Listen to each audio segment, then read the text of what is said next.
naje kwakira igitangaza kidasanzwe. Ndabwirwa ngo Imana iguhaye umwuka wera. Ndetse iri joro nari ndimo nsengana na mugenzi wanjye, uraza kubona ibimenyetso. Imana rero niyo yansobanuriye uburyo umwuka wera ahindura umuntu. Nari ndyamye ngiye kubona mbona ikiganza kinkoze ku mutwe, ikiganza ntarabonesha amaso kuva navuka, kinini kiremereye, gipima nk'amatoni nk'ibihumbi nka 5, numva kinkoze ku mutwe kandi gikoraho gahoro. Kigikora ku mutwe hahise haza screen nini cyane rwose. Yego. Kumwe dushaka amarezo abantu bari kureba nka match, mbona hatangiye kuza ibintu by'ibishashi muri screen, ngiye kubona mbona ntangiye kureba, mbona screen ije mu bwonko. Icyiciro cya kabiri hakurikiyeho ko nabonye generator ntarabona kuva navuka ku isi. Nabonye generator irutiye inzu turimo, generator y'icyatsi kibisi iri clean, itagira amavuta nuka, utamena vidange. Mbona umumarayika ayakije ndatitira, n'isi iratigitaho narindi. N'ubwa mbere nari mbonye ikintu kidasanzwe. Ariko ibyo ngibyo ni testimony cyangwa ubuhamya bw'uko nakiriye umwuka wera. Ahubwo reka nkubwire ibyakurikiyeho. Mwivuga butumwa nakubwiye buriya njyangiramo na gahunda yo kwandika ibitabo. Ubu maze kwandika ibitabo 2. Hari igitabo nanditse kivuga ngo Can Faith Save Marriage, kiri kuri Amazon.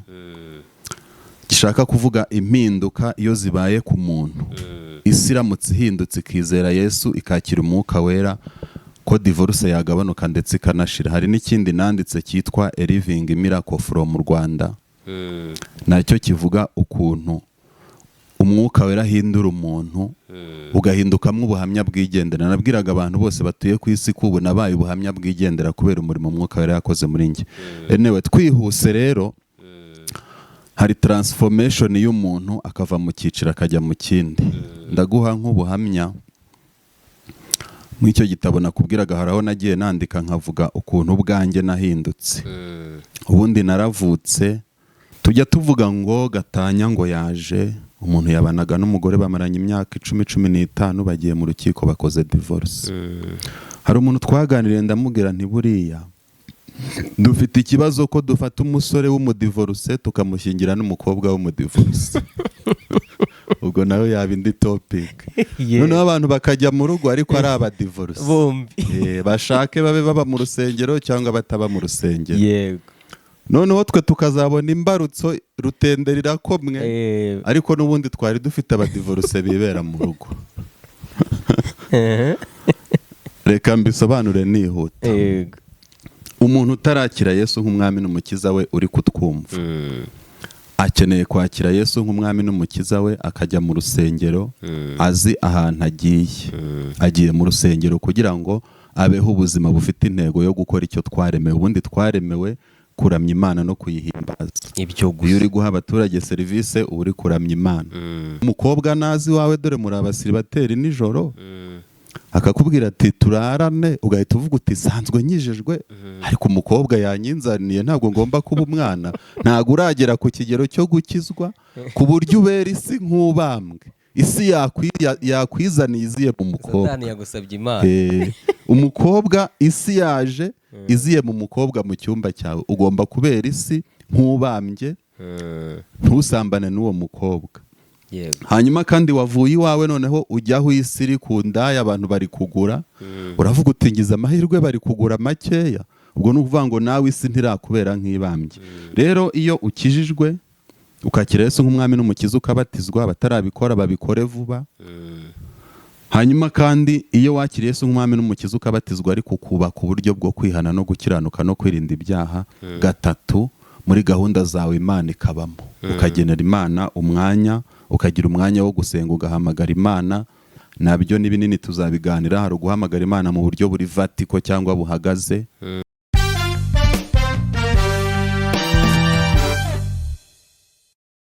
Kanizere ko mumeze neza, ndabasuje kandi mbahaye ikaze mwebwe mukunda gukurikira ibiganiro bya Jimmy Inspires ndetse n'abatangaho ibitekerezo, nizeye ko mumeze neza muri gahunda zanyu zose murimo zigiye zitandukanye.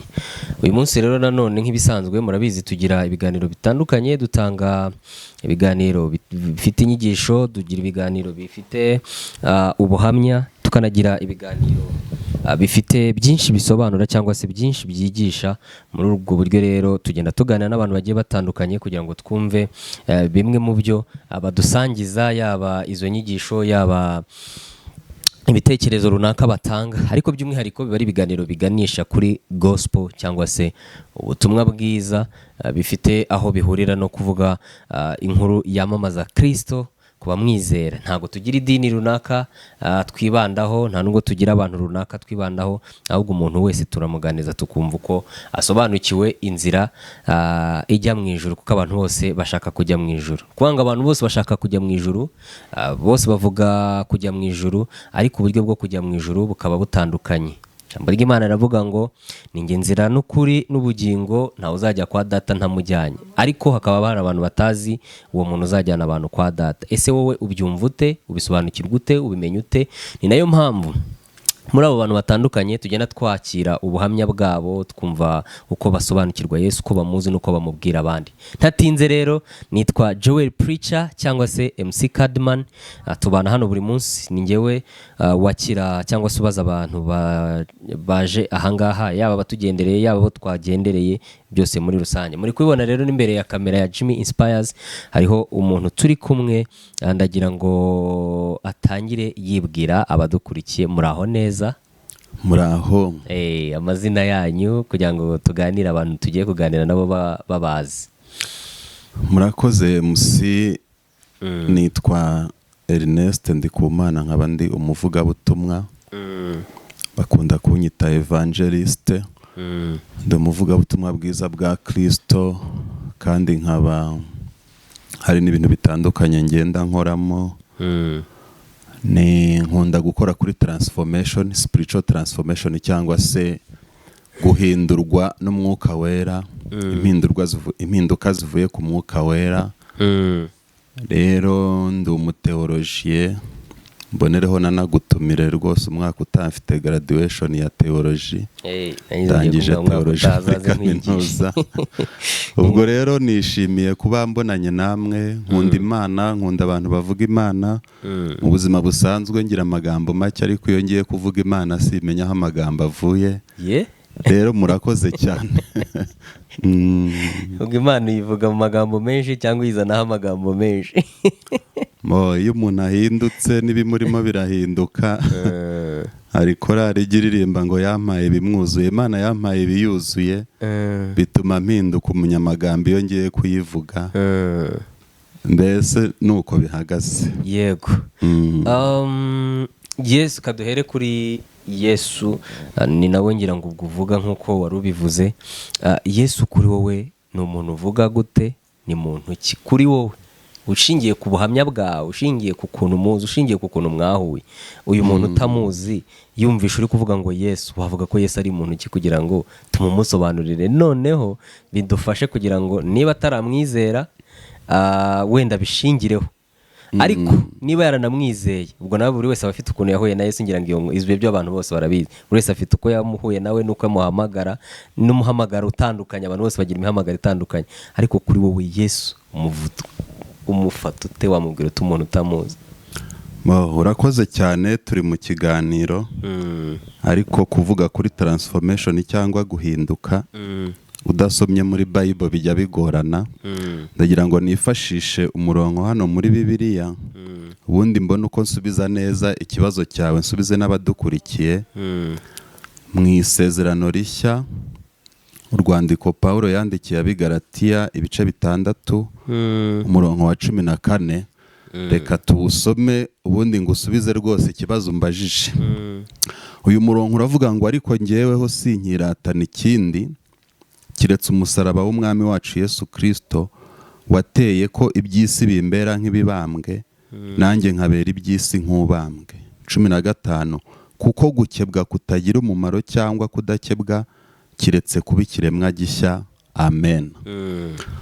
Muri make iyo urebye uyu mujyi wa Kigali tubamo ukareba iki gihugu cy'u Rwanda ukareba isi yose, twese duhuriye ku kibazo cy'icyita rusange kimwe cyitwa ibibazo. Isi irimo ibibazo by'intambara, twese turabibona. Abanyarwanda by'umwihariko byo turabizi twese, amateka twanyuzemo tugaca muri genocide. Dufite ibibazo by'impanuka, dufite ibibazo by'uburwayi, dufite ibibazo abantu kunanirwa kureka ibyaha. Igisubizo rero abantu bakeneye nk'uko warumbajije, abantu bose, abagore, abakobwa, bari marida, batari mariye, abantu bakeneye gutunga Yesu. Aribwo warumbajije ngo uyu Yesu ninde? Uyu Yesu, hari abantu batungwa n'ijambo ry'Imana, bigishwa bagatungwa no gusoma Bibiliya, ariko ubundi iyi Bibiliya iyo Umwuka Wera yakugezemo akaguhindura, iva mu nyuguti ikajya mu kintu cyitwa rema. Mu ijambo rimwe rero Yesu nemera, ibyanditse muri Bibiliya ndabyemera nk'inyandiko, ariko nkongera nkabyemera muri rema, ni Yesu winjira mu muntu akamuhindura. Pawulo hano yari afite ubuzima bw'umuntu usanzwe, ari umuroya, ari umunyamategeko, agenda ahiga abantu, areba ko abantu bahirije amategeko, ndetse agahiga n'abasenga. Ariko aza guhura na Yesu. Ahuye na Yesu aramuhindura. Amuhinduye, imbaraga za Pawulo zirabura. Amashuri Pawulo yize, agira ubwenge nk'umuntu wize, ariko kontroli yayo itwarwa na Yesu. Pawulo agera kuri extent yatura. Hariho dusomye 6:14 aravuga ngo njyeweho singifite ikindi kintu cyo kwirata. Nk'uko nakubwiraga ngo ku bindi bintu wagira ngo sinzi kuvuga. Aravuga ngo keretse umusaraba w'Umwami Yesu Kristo wateye ku iby'isi bimbera nk'ibibambye, nanjye nkabera isi nk'ubambwe. Uyu Yesu rero nk'uko warumbajije, ni Yesu ugera mu muntu akamuhindura, atari Yesu wo muri teori cyangwa mu magambo. Ndaza kukubwira uburyo nanjye yampinduye mu kanya nitubigeraho. Ubwo umuntu nk'urugero, hari uyu muntu utari kumva nk'uko kuntu wenda cyangwa se utajya muri Bibiliya cyane, wenda uhura wenda nko ku muhanda, cyangwa se umuntu ufite inshuti wenda zidakijijwe, cyangwa se ugutwi k'umuntu wumvishe nk'iri jwi riri kuvuga ngo Yesu. Yesu aryoshye gute ku muntu umufite? Amuryohera gute? Ese ni iki kintu umuntu ufite Yesu arusha umuntu utamufite? Nk'uko uvuze uti Pawulo afite uko yarenganyaga abo bantu, ariko uyu muntu ufite Yesu ni iki kintu ari kurusha uyu nguyu utamufite, cyatuma mvuga ngo nanjye Yesu nkwiriye kumugira? Kubera ko iyo turi muri ubwo buzima tubayemo, muri izo ntambara twabunyuzemo, muri ibyo bibazo byose abantu bafite, usanga n'ubundi kugira ngo uvuge ngo uyu ni umukristo, uyu si umukristo, twese bitugeraho. Ngira ngo ibyo byo urabizi, ari umukristo yisanga yagiye muri izo ntambara, ari umuntu udakijijwe ntakisanga ari muri izo ntambara. Ni iki kintu uyu muntu ufite Yesu arusha uyu utamufite? Byanatuma noneho tunakomeza kuvuga tuti mu nkuru tukubwira wikwiye kumenya Yesu, dore ngibi byiza byo kuba umufite. Utamufite urahomba iki ngiki. Urakoze cyane. Natangiye mvuga ko ndi umuvugabutumwa ukora cyane kuri transformation. Transformation mu Kinyarwanda bari kutwumva ni impinduka ziba ku muntu. Ubundi ni nacyo gikenewe. Niyo uhawe akazi ahantu barakubwira bati ahangaha uje gukora hakoraga umuntu. Ikintu tugukeneyeho ni impinduka muri aka kazi. Cyangwa se urazana iki gitandukanye n'ibyo uyu muntu yakoraga. Mu ivugabutumwa nakubwiye, buriya njya ngiramo na gahunda yo kwandika ibitabo. Ubu maze kwandika ibitabo 2. Hari igitabo nanditse kivuga ngo Can Faith Save Marriage, kiri kuri Amazon. Gishaka kuvuga impinduka iyo zibaye ku muntu. Isi iramutse ihindutse ikizera Yesu, ikakira Umwuka Wera, ko divorce yagabanuka ndetse ikanashira. Hari n'ikindi nanditse cyitwa A Living Miracle from Rwanda. Nacyo kivuga ukuntu Umwuka Wera ahindura umuntu, ugahindukamo ubuhamya bwigendera. Nabwiraga abantu bose batuye ku isi ko ubu nabaye ubuhamya bwigendera kubera umurimo Umwuka Wera yakoze muri njye. Anyway, twihuse rero, hari transformation y'umuntu akava mu cyiciro akajya mu kindi. Ndaguha nk'ubuhamya. Mu icyo gitabo nakubwiraga haraho nagiye nandika nkavuga ukuntu ubwanjye nahindutse. Ubundi naravutse maze kuvuka ngera igihe cyo kubatizwa. Buriya abanyarwanda cyangwa abatuye isi dukeneye impinduka ebyiri, ubwoko bwa transformationizi bubiri. Njyewe narabatijwe njya mu mazi menshi, nakira Yesu nk'umwami n'umukiza, mba mu itorero, nakoze umurimo igihe kinini kugeza ku myaka 33 wo gucuranga, guhanga indirimbo, gutoza amakorari. Ariko nza kugira impinduka. Umunsi umwe ndimo senga, Uwiteka arambwira ngo ndi Uwiteka ukwimuye, ari nacyo nshaka ko tuvugaho cyane, kwimuka. Yesu wimura umuntu akamuhindura. Dufite abantu benshi babatijwe, icyo gihe nari narabatijwe, mba mu itorero nsenga, ariko ndi umuntu wize kaminuza kweri, umwinjiniya, njye nakoze engineering, ufite logique, ufite ubwenge bwinshi mu mutwe. Imishinga yanjye nkayikora kubwo buryo, naba ndwaye umutwe undiye nkumva ko ngomba kwirukanka nkahita njya kwa muganga. Ibitekerezo byanjye, dufite abantu benshi buriya baba mu itorero ariko bagengwa n'ibitekerezo by'umubiri, ari byo Pawulo yavugaga, bagengwa na kamere, nature y'umuntu. Rero Yesu aguhindura ryari? Ari nacyo kibazo wambajije. N'icyo umuntu yamurusha nyine ubutamufite umukene. Umunsi umwe rero ndimo nsenga, naje kwakira igitangaza kidasanzwe. Ndabwirwa ngo Imana iguhaye umwuka wera. Ndetse iri joro nari ndimo nsengana na mugenzi wanjye, uraza kubona ibimenyetso. Imana rero niyo yansobanuriye uburyo umwuka wera ahindura umuntu. Nari ndyamye ngiye kubona mbona ikiganza kinkoze ku mutwe, ikiganza ntarabonesha amaso kuva navuka, kinini, kiremereye, gipima nk'amatoni nk'ibihumbi nka 5, numva kinkoze ku mutwe kandi gikoraho gahoro. Kigikora ku mutwe hahise haza screen nini cyane rwose. Yego. Kumwe dushaka amarezo abantu bari kureba nka match, mbona hatangiye kuza ibintu by'ibishashi muri screen, ngiye kubona mbona ntangiye kureba, mbona screen ije mu bwonko. Icyiciro cya kabiri hakurikiyeho ko nabonye generator ntarabona kuva navuka ku isi. Nabonye generator irutiye inzu turimo, generator y'icyatsi kibisi, iri clean, itagira amavuta nuka, utamena vidange. Mbona umumarayika ayakije ndatitira, n'isi iratigitaho narindi. Ni ubwa mbere nari mbonye ikintu kidasanzwe. Ariko ibyo ngibyo ni testimony cyangwa ubuhamya bw'uko nakiriye umwuka wera, ahubwo reka nkubwire ibyakurikiyeho. Ariko wenda ntaguciye mu ijambo, utanahibagirwa ukomereza aho ngaho. Ubwo umuntu yahita anibaza ati, muri icyo gihe hari ryari wari umaze igihe kingana icyo ukijijwe? Umwuka wera yahise akuzura cyangwa hari igihe byagufasha ikindi gihe kugira ngo ubijyanane? Umwuka wera we, muri icyo gihe wabonaga izo nzozi uri gusenga, ijambo ry'Imana rivuga ngo unsize amavuta mu mutwe, igikombe cyanjye kirasesekara. Umwuka wera burya abantu bagenda buzurizwa umwuka wera bitewe n'uko begera Imana. Burya n'umuntu ujya guterana ku cyumweru hari ikigero cy'umwuka wera bariho. Nanjye rero navuga ko nari natangiye mfite umwuka wera, ariko burya dukeneye umwuka wera mwinshi cyangwa uhagije.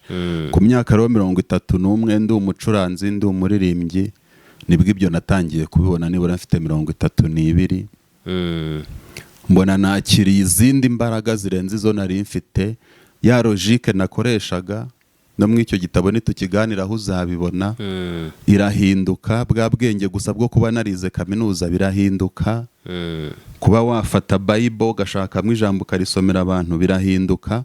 Ahubwo televiziyo iraza ku buryo nshobora kubwira ngo ejo tuzaganira, televiziyo ikaza, nkahabwa ijambo nzakuganiza kandi nkarisoma ntafite Bible. Urumva rero iyo transformation yatangiye ku myaka 31 sanzwe mba mu itorero. Ubwo umaze igihe kingana icyo ukijijwe? Nabatijwe mfite imyaka 15, navukiye mu itorero. Ariko ntangirana amavuta yo kuririmba, gucuranga, guhanga. Ariko igice cya kabiri cyo kwakira impano z'umwuka wera, nkakira impano zidasanzwe, nkagira amayerekwa, nkagira revelation, byo byatangiye kuri iyo myaka. Ariko ubwo urumva nk'umuntu wize akiga kaminuza, akiga engineering, nibwo Imana yanyemeje nanjye mera nka Pawulo, nza kubona ko koko imbaraga z'Uwiteka zidasanzwe zibaho. wari ugeze rero kuri gihe icyo kiganza ukimara kukibona, ibyakurikiyeho nyine ikiganza wari urimo usenga ariko nyine ubona icyo kiganza muri izo nzozi, niho wari ugeze. ndavuga ati none uka tubanze dufasha abantu, ati se byakubaye ufite imyaka ingahe cyangwa wari umaze igihe kingana iki mu gakiza? Dusubije ikibazo wambajije, abantu bashobora kumva Yesu avugwa, abantu bakaba mu itorero bumva Yesu uko abaho bakamwizera ariko ntahishurirwa. Hari icyigisho njya nigisha abantu cyitwa kwitaba Imana tukiriho. Aho ngaho rero niho bipfira. Umuntu aba ari mu rusengero, ari muri korari, ari mu itorero, ari mu banyamasengesho se, cyangwa atajya ajya no gusenga yibereye hariya ariko atari yitaba Imana. Kwitaba Imana tukiriho rero ni iki? Ni ugufata Abagalatiya 6:14. Amaso yawe akabona, ubu ndimo ndakureba, ariko akabona yaritabye Imana. Umugore mwiza akagutambuka imbere, ukavuga uti mbonye umugore mwiza, n'ubwonko bukabyikiriza, cyangwa umukobwa uko yaba asa kose, uko yaba yambaye kose, ariko bikagarukira aho ngaho. Ikibazo dufite rero, abantu bafite Yesu igice. Sinzi niba aho hantu uri kuhafatisha. Umuntu afite Yesu igice, ashobora kuba ajya mu rusengero cyangwa atanajyamwo, atarakizwa, atarabatizwa, ariko ikikwereka ko utarakira Yesu neza, ikimenyetso cyoroshye, ibice byawe byose biba bikora kandi bikiki. Niba ubonye umugore agutambutse imbere uramubona, ubwonko bukikiriza, icyo ni ikimenyetso cy'uko uri nomo cyangwa uri muzima, ariko reaction ugira, ukumva wakwiruka inyuma y'uwo mugore kandi si wawe, ukumva wamutereta. Utambutse ku kabari, inzoga iraguhumuriye kuko ufite umubiri. Ikikwereka rero ko utaritaba uwo Yesu uhindura ndimo mvuga, ni uko ugira inyota bikarangira ndetse uguze n'icupa ukajya kurinywa wihishe kandi warabatijwe. Urwo ni urugero. Hanyuma rero transformation ni iyihe? Reka nguhe urugero. Kera ntaruzura uyu mwuka wera ndimo nkubwira, nari umuntu uba mu itorero nkora umurimo w'Imana, ariko nkabanzi ko ngomba kuba strict ku kintu cyose. Niba umwana, hari igihe umwana yajyaga hanze yarenze isaha yo gutaha namubwiye, haca inkono, ugasanga umwana azi ko narenza saa moya ataraza, harakubitwa inkono 5, 10, ugasanga ngira uburakari bwinshi. Guhana hari ibintu dukora koko ugasanga ari nabyo mu mategeko, ariko iyo umwuka wera aje ahindura uburyo tubikoramo. Naratangaye, umwana najyaga nkunda gukubita akoze ikosa, ahubwo nicara nganira nawe, umwuka wera azana impinduka, akazana umutima woroshye. Niba usabye umuntu ikintu ntagikore, ni umugore wawe, ni umukozi mukorana, birashoboka ko nawe wagikora, cyangwa se ukamugira inama mu buryo bworoheje. Ariko naje kubona impinduka, aho umugabo wakubitaga umwana inkoni 15 yicarana n'umwana akamuhugura, akamuganiriza. Rero abantu bakeneye gupfa ku by'iyi si kugira ngo bakire Yesu. Umuntu umugaruriye amafaranga 5,000 wagombaga kumugarurira 1,000, arabibona kuko afite umubiri. Ariko ikimenyetso kizakwereka ko wakiriye Yesu uguhindura akakugira umuntu, ni uko ubwira umuntu uti akira 4,000 byawe, ngewe nari nkwiriye 1,000, kandi ukagenda unezerewe. Hari naho rero umuntu ashobora kugera kubera ibigerageza arimo, bya 4 akabijyana aho naho. Reka mpavuge, wagera mu rugo umugore akaguha ibiryo ukarya, bya 4 bakugaruriye Matewusi urabitwaye, ariko ufite umwuka wera muri wowe, ntabwo wahise umwumvira ako kanya kubera ibigerageza urimo. Umaze iminsi uri mu bushomeri, wakubiswe, Satani avugiye mu mutwe wawe ati irwaneho nawe ntukabe ikigoryi. Ariko ugeze mu rugo, umugore aguhaye ibiryo urabiriye, gusenga ngo mujye kuryama birakunaniye, ubuze ibitotsi, ijwi rikakubwira ngo subira Matewusi ujyana ayo mafaranga. Muri make ya transformation nshaka kuvuga, ni Yesu ufata umuntu akamuhindura kandi akamuha isumbwe. Isumbwe muri Yakobo hari amagambo avuga ngo mwene data w'umukene yishimire ko afite isumbwe.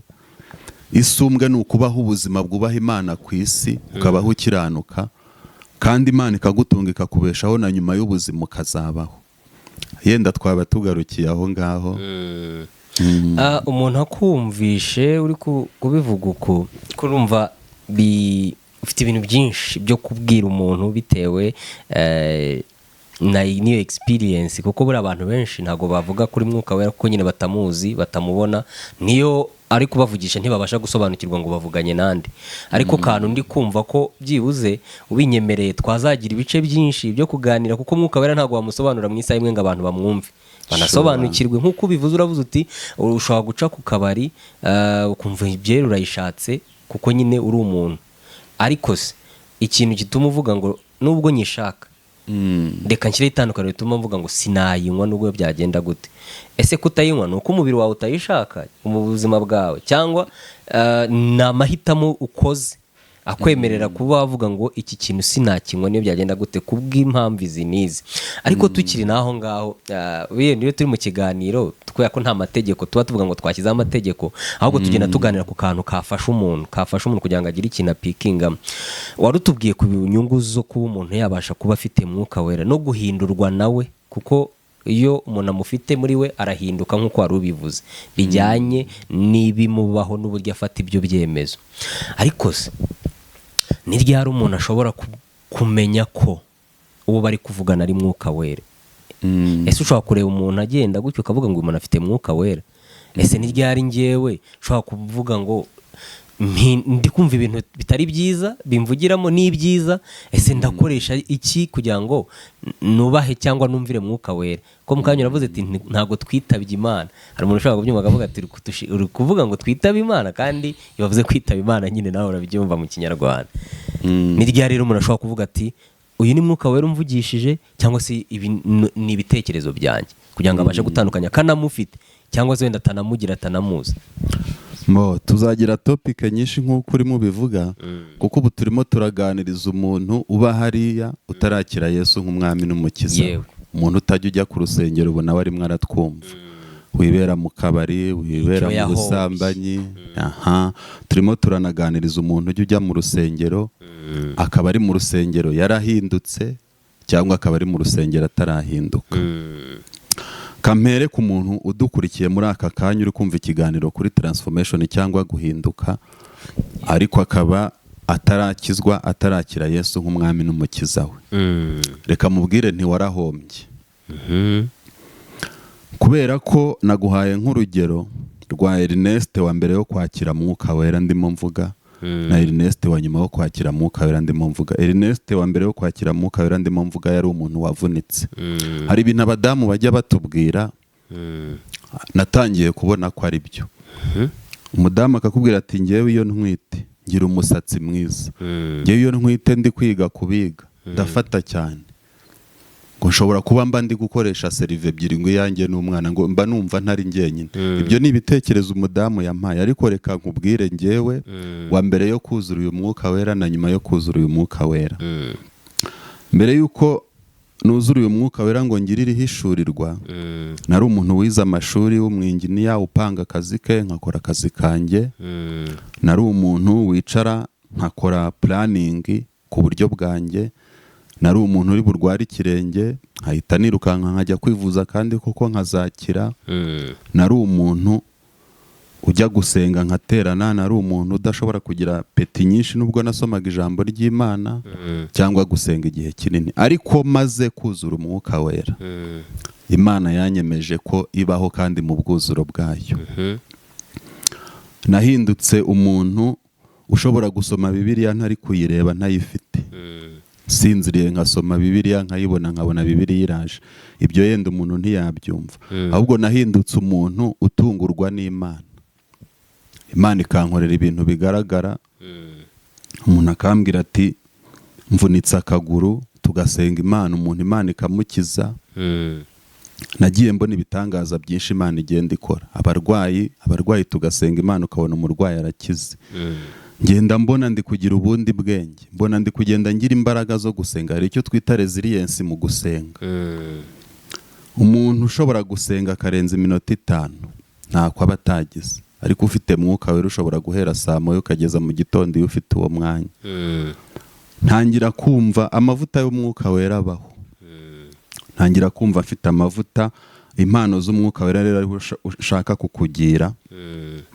Ndashaka kukugira ku bantu baba mu rusengero ariko batuzura Umwuka Wera. Ubundi Umwuka Wera wo ibintu 3 nibyo bikwereka ko ufite Umwuka Wera w'Imana. Ikintu cya mbere kikwereka ko ufite Umwuka Wera w'Imana ni ukugira ubushobozi bwo kuzinukwa ibyaha. Ubundi nk'uko twabisomye, icyo ni icya mbere. nk'uko twabisomye, icyaha kiraryoha ku muntu uyoborwa n'umubiri. Ndagira ngo mbikubwire, ubwo natwe impamvu tukita icyaha wenda nuko tuba tuzi inzira. Ariko uri utabi mu nzira ashobora kutavuga ngo ni icyaha, kuko banavuga ko hari n'abantu banavuga ngo ese ngo kunywa byeri ni icyaha, ngo nyereka aho byanditse muri Bibiliya. Urabizi nyine buri wese ari kudefanda karagiteri ye, akagushaka kukuburanya, wazana icyanditswe ngo ya ngo bivuga uko. Ariko nyine ubwo bwa mbere arabanza akazinuka icyaha. Icyo ni ikintu cya mbere kikwereka yuko ufite umwuka wera. Umwuka wera iyo ufite, icyaha kirakubihira utiriwe ugira naho usoma. Gusambana wumva ubyanze. Ibyo nakubwiraga, hari imbaraga ziri mu mwuka wera ziza zikica umubiri wawe ku bintu byose Imana itemera, ibyo kamere ishaka. Icyaha ukacyanga, inzira yo gusambana yose ukayibona, ukabona ko ihari, ariko ukayizinukwa. Ni ukuvuga ngo umuntu wuzuye umwuka wera w'Imana ubundi ameze nk'umugore utwite.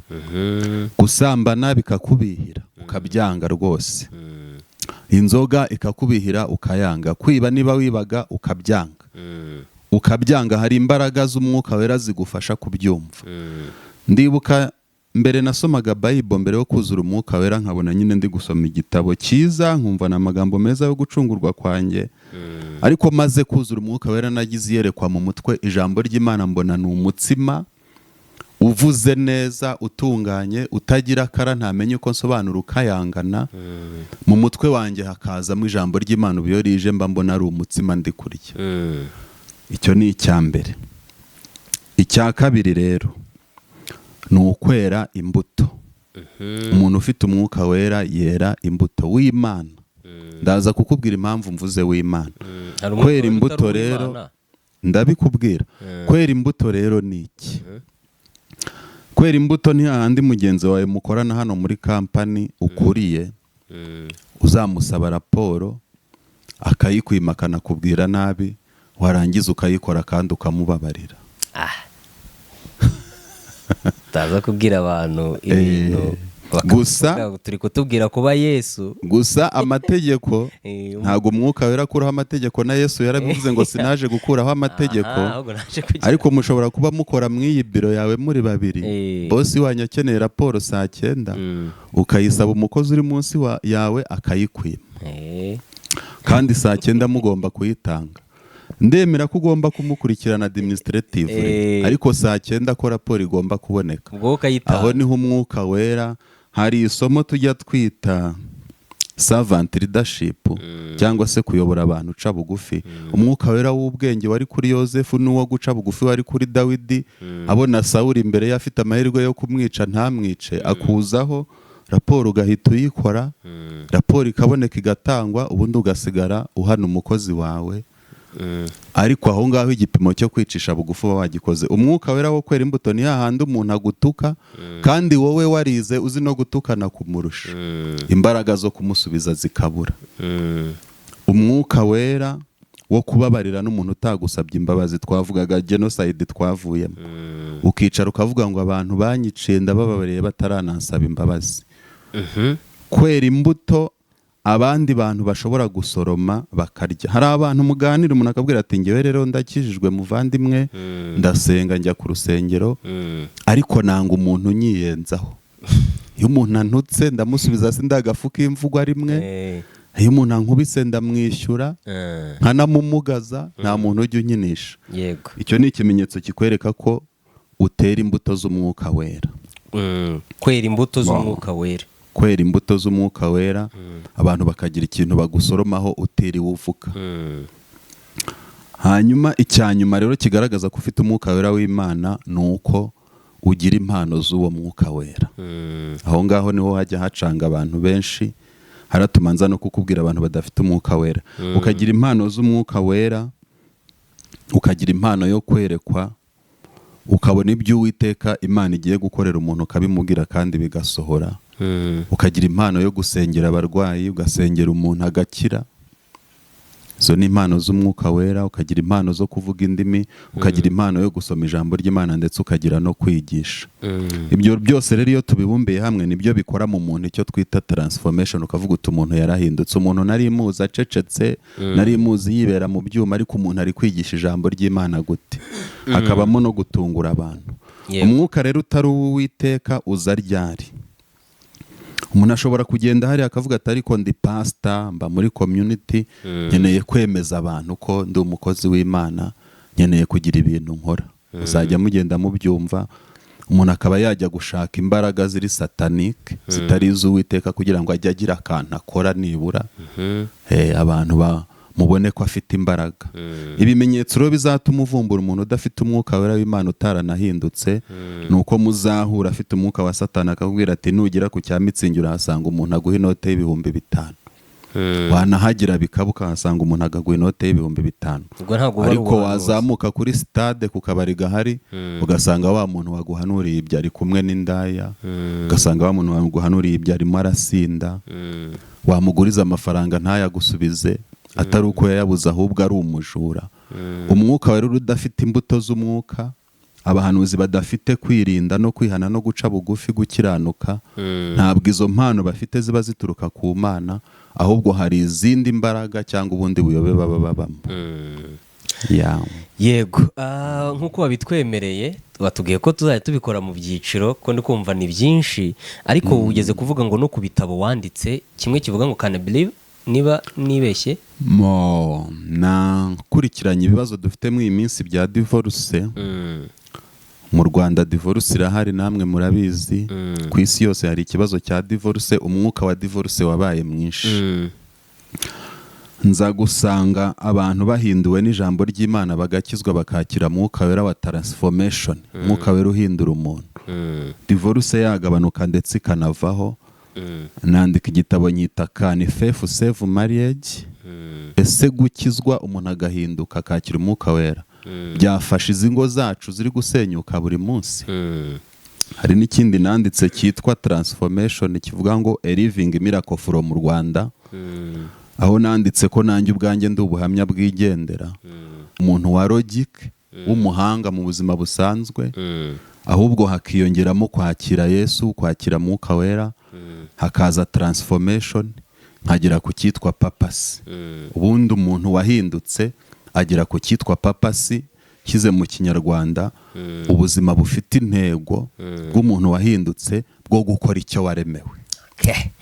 Noneho kugira ngo reka dusoreze kuri iyi ngingo, iminota dukoresheje ntacyo tuzongeramo n'ibindi, ariko reka nifashishe ubushakashatsi bwa National Institute of Statistics of Rwanda buvuga ko gatanya 4,479 nizo zanditswe mu mwaka wa 2025. Gatanya zemejwe n'inkiko muri 2023 zari 782. Muri 2024 ziba 1,068. Muri 2025 ziba 2,629. Noneho muri 2025 ziba 4,000.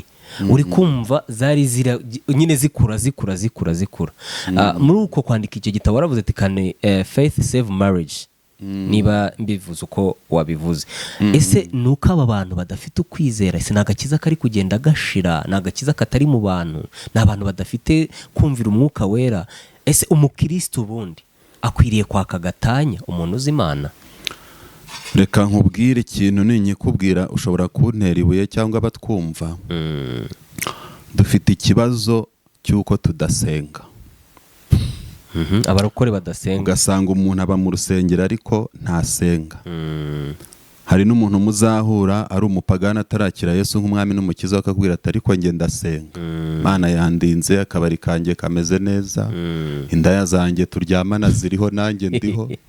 Yenda akanakubwira ati nta n'agakingirizo twakoresha, ati yewe mwata maze njye ejo senga ambeshejeho, Imana nsenga iranyumva. Ariko isi, reka nayo kuvuga n'u Rwanda, isi iramutse isenze twagira amahoro. Isi iramutse isenze twagira ingo zubakitse.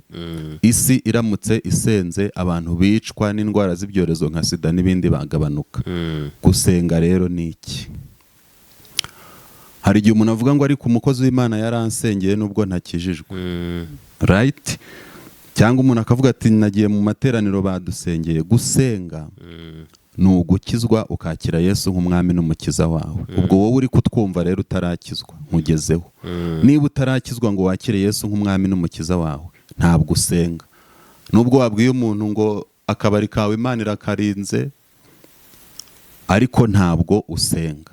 Mu biganiro tuzakurikizaho nzababwira ukuntu amasengesho y'abakiranutsi abeshaho abantu badasenga. Umuntu akajya abona ajya gusambana akabaho, ubundi akavuga ngo Imana irandinda ngo mwana ngo cese. Reka da, Bibiliya ivuga ko gusenga k'umunyabyaha ari ikizira. Impamvu umerewe neza ni amasengesho y'abantu bakiranuka Imana yishimira, ifataho akagutunga. Reka nihute. Ku muntu rero wakiriye Yesu nk'umwami n'umukiza wakabatizwa mu mazi menshi, gusenga ni ukumekinga shuwa ko wihana kandi ugakiranuka. Dawidi ngo yarihanaga, yari umwami, ntatinye no kwihana ari imbere y'abagaragu, ntatinye kwihana ari imbere y'abaturage. Icya gatatu rero gituma uvuga kusenga ni uguha Imana umwanya mu buzima bwawe. Nitubona umwanya nzaza nigisha ukuntu umuntu akwiye gusenga agaha Imana umwanya mu buzima bwe. Ngira abanyamasengesho baba mu mutuku muri icyo cyigisho, ngira baba mu muhondo. Bari mu mutuku baba bameze bate? Ngira baba mu cyatsi kibisi, nkagira n'abanyamasengesho bitwa special force. Aho umuntu nabaremye cyane. Special force aho umuntu ahinduka amasengesho ugahura n'umuntu akaboko kameze gutya ntiyirirwa anasenga, akakubwira ngo akaboko Imana iragakijije ukaba muzima. Ibyo tuzabivugaho, nkubwire ukuntu Henoki yagendanye n'Imana ikamwimura, nkubwire ukuntu Elisa yarinze anapfa n'imva ye ikajyaho amagufa, umurambo ukaba umuntu muzima. Ariko ibyo bintu bitatu, kwakira Yesu nk'umwami n'umukiza ugakizwa, cyo ni icya mbere. Kwihana ukamaramaza ugafata umwanzuro nk'uwa Pawulo mu Bagalatiya 6:14 ukavuga ngo njyewe iyi si nzajya nyigendamo ibambye, nanjye nyibereye nk'ubambwe. Umukobwa nazi wawe dore muri abasiribateri nijoro akakubwira ati turarane, ugahita uvuga uti sanzwe nyijejwe, ariko umukobwa yanyinzaniye ntabwo ngomba kuba umwana. Ntabwo uragera ku kigero cyo gukizwa ku buryo ubera isi nk'ubambwe. Isi yakwizaniye iziye mu mukobwa. Satani yagusabye Imana. Umukobwa isi yaje iziye mu mukobwa mu cyumba cyawe, ugomba kubera isi nk'ubambye, ntusambane n'uwo mukobwa. Hanyuma kandi wavuye iwawe noneho ujyaho isi iri ku ndaya, abantu bari kugura, uravuga uti ngize amahirwe bari kugura makeya. Ubwo ni ukuvuga ngo nawe isi ntirakubera nk'ibambye. Rero iyo ukijijwe ukakira Yesu nk'umwami n'umukiza ukabatizwa, abatarabikora babikore vuba. Hanyuma kandi iyo wakiriye Yesu nk'umwami n'umukiza ukabatizwa ariko ukubaka uburyo bwo kwihana no gukiranuka no kwirinda ibyaha, gatatu muri gahunda zawe Imana ikabamo. Ukagenera Imana umwanya, ukagira umwanya wo gusenga, ugahamagara Imana. Nabyo ni binini tuzabiganira. Hari uguhamagara Imana mu buryo buri vertical cyangwa buhagaze, wowe ni Imana muri mwenyine. Hari uguhamagara Imana mu buryo buri horizontal, korali, groupe, itorero. Ibyo bintu iyo ubyujuje uba nibura wujuje rimwe kuri njye, kuko ngira nk'utuntu 10 uba wujuje rimwe, byatuma tuvuga ngo uyu muntu ni umunyamasengesho. Ibyo rero iyo ubifite uhita usubiza cya kibazo wambajije kuri divorce. Umuntu waretse ibyaha akabatizwa akakira Yesu nk'umwami n'umukiza we, uba mu rusengero. Uba mu rusengero ariko akiranuka. Atari ukuba mu rusengero ngo dutere haleluya tuvuge indimi nyinshi, ubundi ku mugoroba umukobwa nayobera iwawe uhita ushyiramo urufunguzo utingiza amahirwe. Yego, uwo muntu umeze gutyo, mbibutse ko gukiranuka ari ukuzuza inshingano zawe zose, ukamenya guha umugore wawe ibyo akeneye, ukamenya kutamuca inyuma. Ndagira ngo mbabwire ko uwo ni umuti woroshye udasaba kodaringa muri Amerika. Ni umuti woroshye utagusaba kwishyura invoice. Wowe gusa wakiriye Yesu nk'umwami n'umukiza, ufite gukiranuka muri wowe kandi ugira umwanya wo gusenga. Uwo ni umuti ushobora gutuma transformation iza, kuko iyo wegereye Imana nayo iraza ikaguhindurira n'ibyo utashobora. Ibyo tubyubahirije mu Rwanda, reka nivugire mu Rwanda no ku isi yose, ikibazo cya divorce uri kubona cyarangira.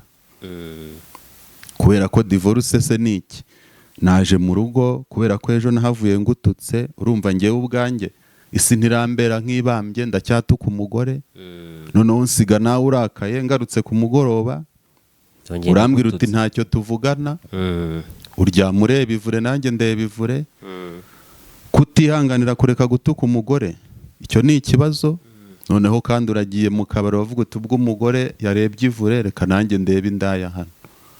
Ariko umuti umuntu uri kutwumva byandike, kuba atarakizwa ni ugukizwa mukabatizwa, ariko kubakijijwe bari mu rusengero ni ukureka ibyaha abantu bagakizwa, ubundi gatatu ugakubitaho ikintu cyitwa guha Imana umwanya, ukegera Imana ugasenga. Vatiko ni uburyo bwo kuvugana n'Imana muri babiri. Aburahamu yarabikoraga, Mose yarabikoraga n'abandi.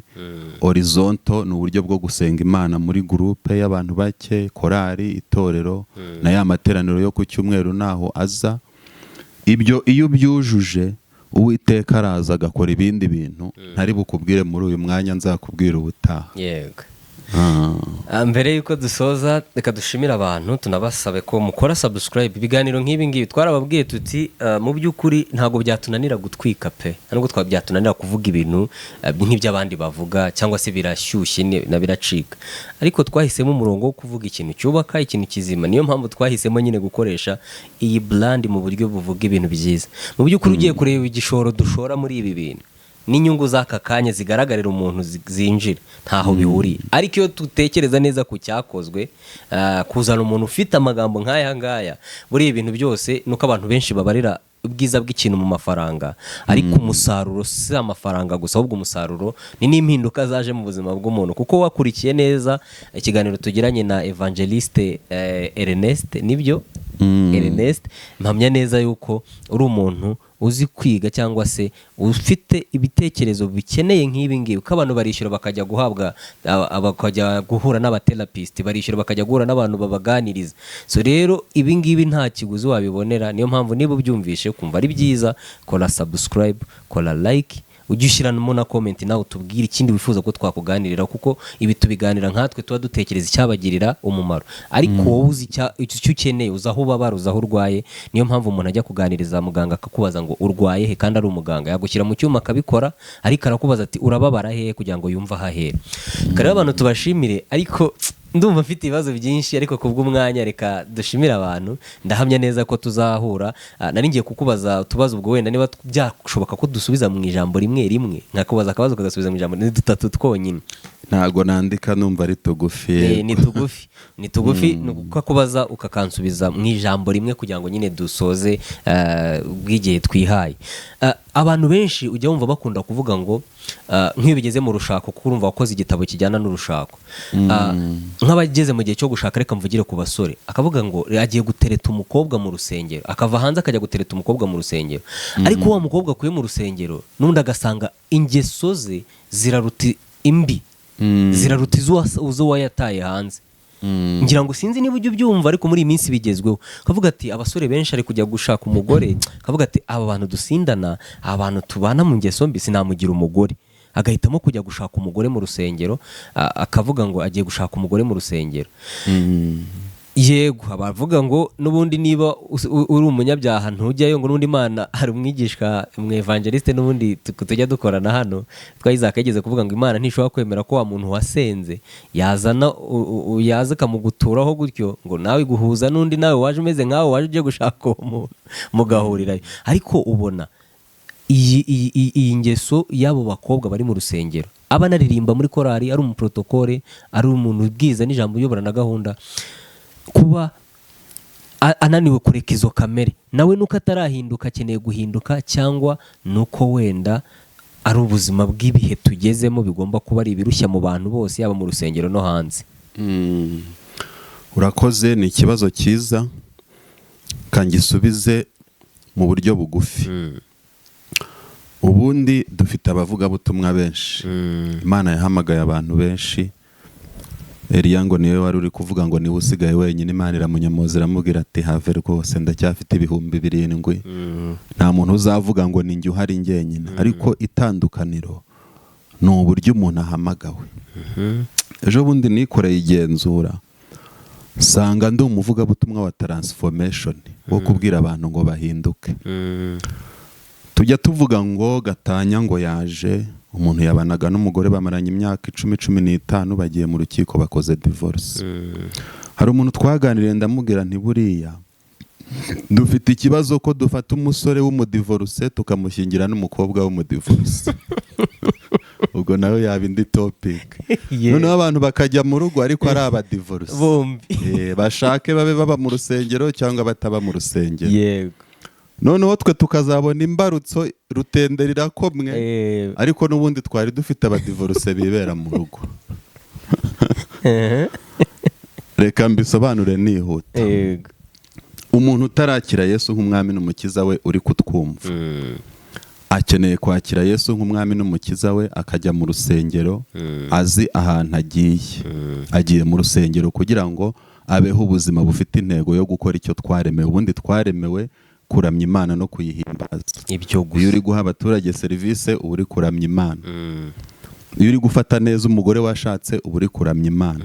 Noneho umuntu agakizwa atari umukobwa umuzanye kugira ngo pasiteri azabashyingire, noneho akaba umuntu wahindutse. Kuko dufite ikibazo, wa muntu mpise muvaho, umuntu uri hanze utarakizwa ngo yakire Yesu nk'umwami n'umukiza we. My friend, urasabwa gukizwa ukakira Yesu nk'umwami n'umukiza, ukabatizwa, ukakira ubuzima, kuko ubundi nta buzima ufite, uri mu bupfu.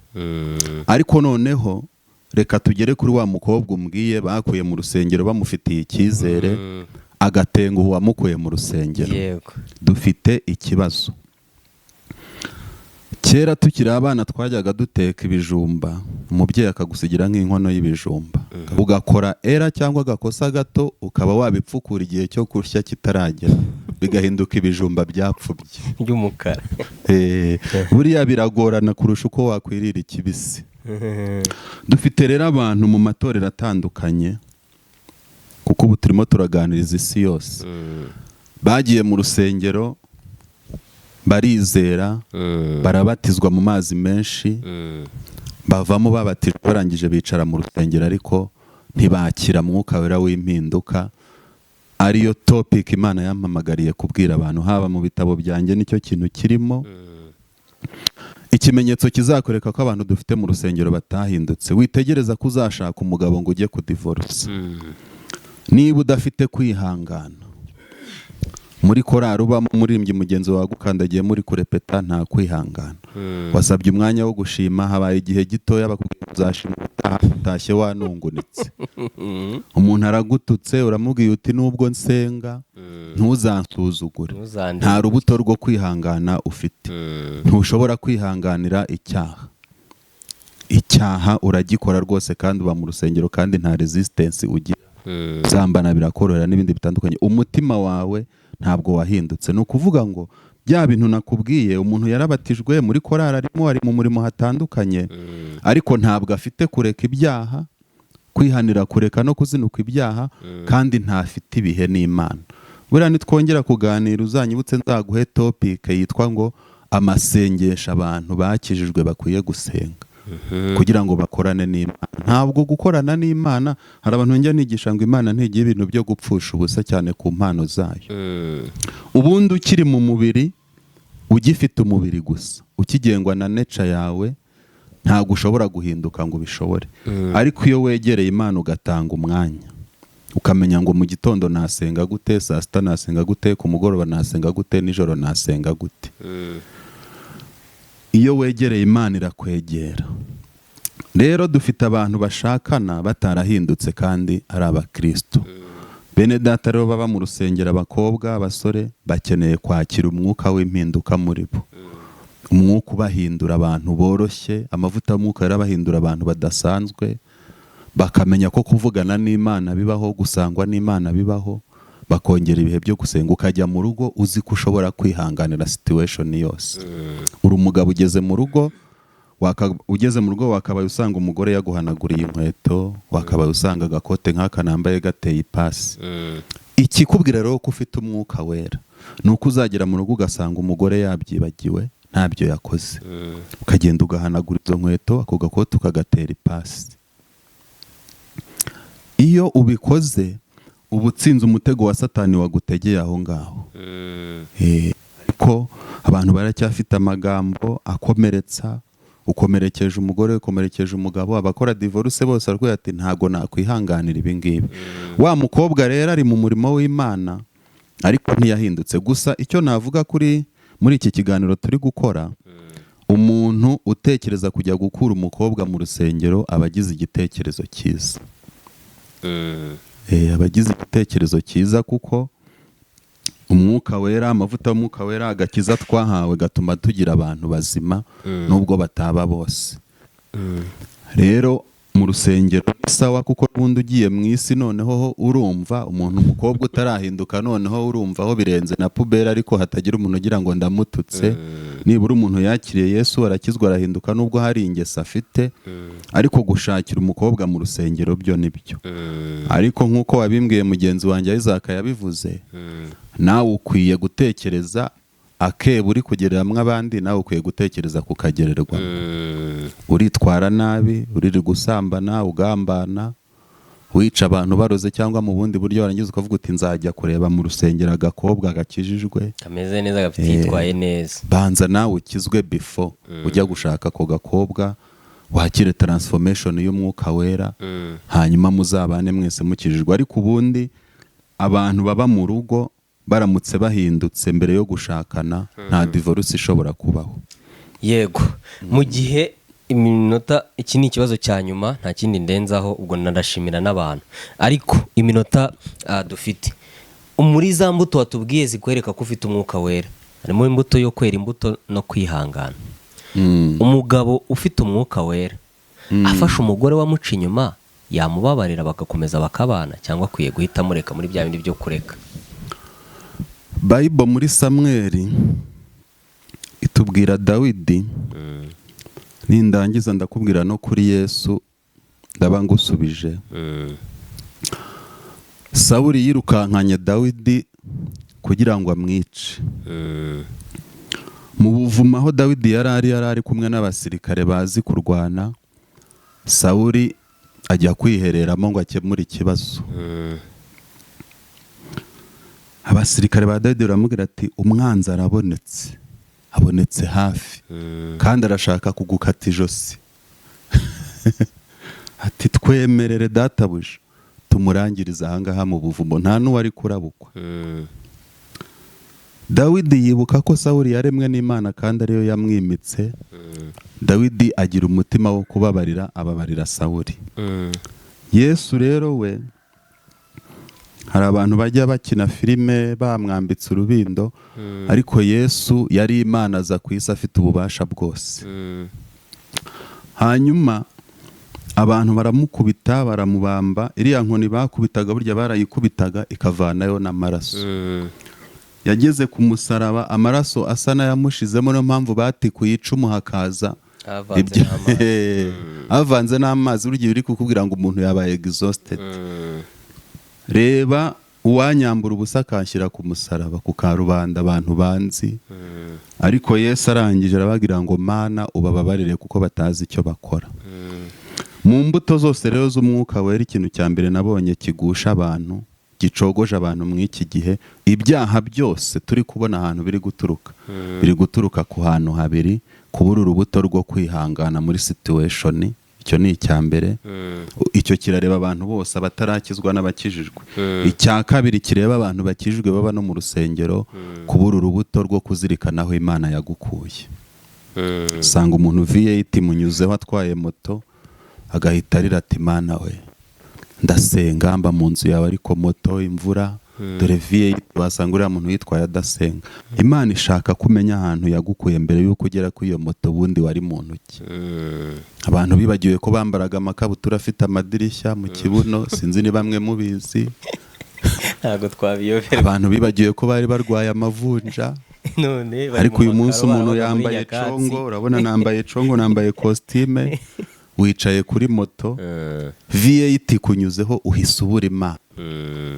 Ibyo rero iyo ubigiyemo, Satani aravuga ati twamubonye, yacogoye ku Mana, yereka tuze tumuteze irari ry'amafaranga. Ariko wakwiba nkajya gushaka V8, umuntu akaba araguye mu ubwo buryo. Ikindi rero nari mvuze ni kiriya cyo kubura urubuto rwo kwihangana. Sawuli yasubije Dawidi ngo undushije gukiranuka, iyo ugize urubuto rwo kwihangana, uwo wihanganiye umwuka wera aramusanga akamwigisha, akamuha iyerekwa, akavuga ngo uriya muntu ni umuntu w'Imana. Iyo ugeze mu rugo rero umugore akagutuka, ntabwo ushobora kumenya uwo mutego aho iyo ni trap ya Satani of course. Umugore aragututse wa mushenzi we, ugomba kumenya ngo umugore hari ikitagenda. Ukajya mu gitanda ukaryama, mu gitondo ukamubwira uti sheri sweet wirirwe ngiye ku kazi. Ubu musigiye ihurizo nk'irya riri mu mutima wa Sawuli akimara kubona bakase ikinyita cy'umwenda we. Mugabo wanjye namututse ngo ni umushenzi, none ambwiye ngo sheri ngiye ku kazi. Iryo girirwa ari mutaravaya. Kuba rero umugore wawe yakuca inyuma ukaza no kubibona ukamubabarira kandi urugo rugakomeza, ahubwo iyo mubabariye nyuma yaho nibwo n'urugo rushobora gukomera kurushaho. Wanze kumubabarira kandi ni umutego wa Satani, urwo rugo rurasenyutse nawe urasenyutse. Ushobora no gukurikizaho undi bikajya bigenda gutyo. Kwihangana byatuma divorce itabaho, bigatuma n'urugo rukomera mukarwubaka mugasazana. Kutihangana byatuma umudayimoni waguteje icyo kibazo aguhoramo, uzana undi nawe abikora, ugasaza warahangayitse. Nshimye Imana ko impuje n'umuntu ufite amagambo y'ubwenge, ko buriya nkanjye umuntu uba muri ibi bintu cyangwa muri izi kariyeri, hari igihe njya nganira n'abantu nkavuga ati ariko uyu muntu afite ikintu yabwira abantu kisumbuye ku cyo mvuga, cyangwa se wenda cyo kunganira icyo mvuga, cyangwa mpita mbyumva n'abantu iyo bumva barabasha kwandastandinga bakavuga ati uyu muntu ibintu avuze hari icyo byadufashije. Sintinda, reka mbashimire mwebwe twabanye, mbashimira ku bw'iki kiganiro. We kiribuze kugiraho impinduka, we kiribuze kugira icyo gifasha, kankubwiza ukuri gishobora no kuza kuba atari wowe cyari kigenewe, ari njye cyari kigenewe. Njyewe rero ku bwanjye ndahamya neza ko niyo uyu musaruro ndi kwiyumvamo ku bw'aya magambo tuganiriye, ku bw'ukuntu banyaje mu bitekerezo no mu byumviro no mu kwandastandinga, ndahamya neza ko umusaruro ushobora kugumana nanjye gusa. Uyu muntu nibwo bwa mbere duhuye, nibwo bwa mbere nari mubonye, ariko ibyo avuze hari byinshi nigiyemo, nawe rero ushobora kugira ibindi wigiramo. Reka mbashimire mwebwe tubana umunsi ku munsi, kadushimire kameramani wacu Eliman ndetse n'umutumirwa wacu. Wakoze cyane ku mwanya wawe. Murakoze, Imana ibahe umugisha, naho ubutaha.